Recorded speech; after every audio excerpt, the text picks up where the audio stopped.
Hi, this is a follow-up to a previous video I made about RustLegacy.org, a website that promises to be not just yet another Rust Legacy, modded project, but it was for preservation and various other slightly more optimistic sounding things.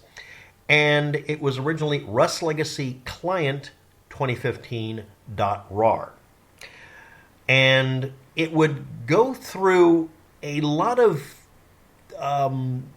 tricks and loops that would make it to where you ended up either having to pay $3 or $20 for the next 24 hours to download the thing. After running you through a rigmarole of being dumped through shrinkme.click, the mizone.net, and shrinky.me in a loop that never finished unless you turned off implicitly. It was for you to turn off any security or safety measures you had in your browser so that you absolutely would put yourself open to getting malware. All of the sites, and there were actually more than those, but those are the four I could actually keep track of. The rest were just IP addresses. Every bit of that looping was trying to install something like a crypto miner on my computer. So I put up this video on the 18th of March, 2026. The site's RustLegacy2015 download link leads to no file and tosses pop-ups and looped me through all of these different things. And it would cost $3 to $20 now at Kiwi, and the ID code for it was, this is the ID code for the file, D27. Okay, remember that. And when I tried to hook up to this thing, supposedly using, quote, a RustLegacy 2015 client from back in the before time, number one, the server was gone. It also has a Discord linking invite, but it seems to go someone else's Discord. I complained there. I told him, hey, you might want to pay attention to this. And that website was created on the 16th. Yeah, RustLegacy.org is a very new project. And it has very good potential. I'm seeing really cool things in the video. Or something. Now, I want to point out every single... Again, I'm going to bang on this. Every project like this that expands and extends the game has one big problem. They won't share how they did it.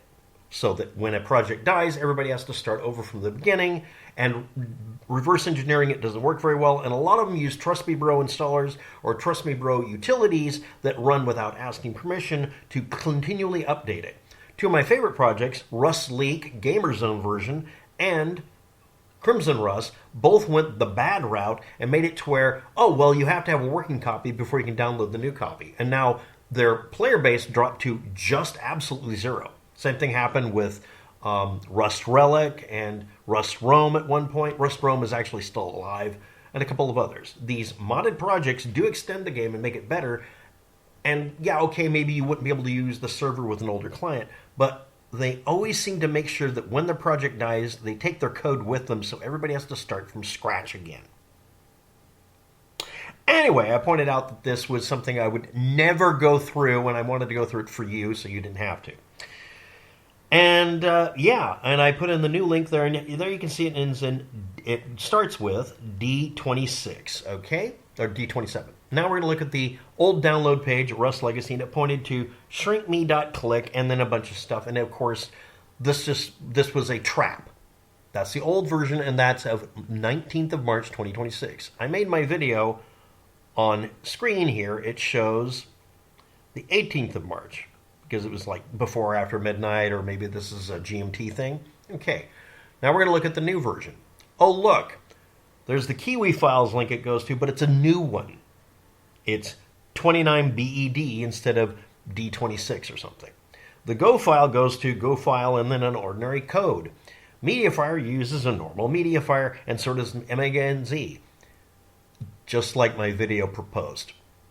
But hey, that's the 21st of March. I'm sure they didn't watch my video, or maybe someone else's, telling them, hey, on the 18th you might want to fix this, because as of, the 19th, you've got a page that's sending people on a roller coaster. So here we go, and it's the 19th of March.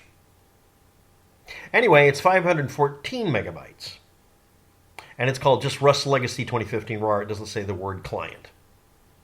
By the way, the page also offers to let you download the server, but it's not providing a link. I didn't check to see if it is anymore. I'm not going to bother. First, I have to be able to test this. So it's 514.4 megabytes, and it was on the 19th.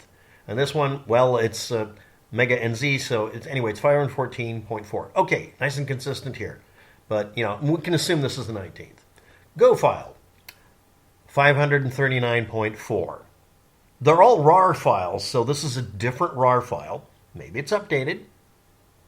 Maybe this is the version with all the patches and stuff. Anyway, it's the 19th, and it says 7-something p.m., so we add 2 to that, make that 9, so that's 1,900 hours.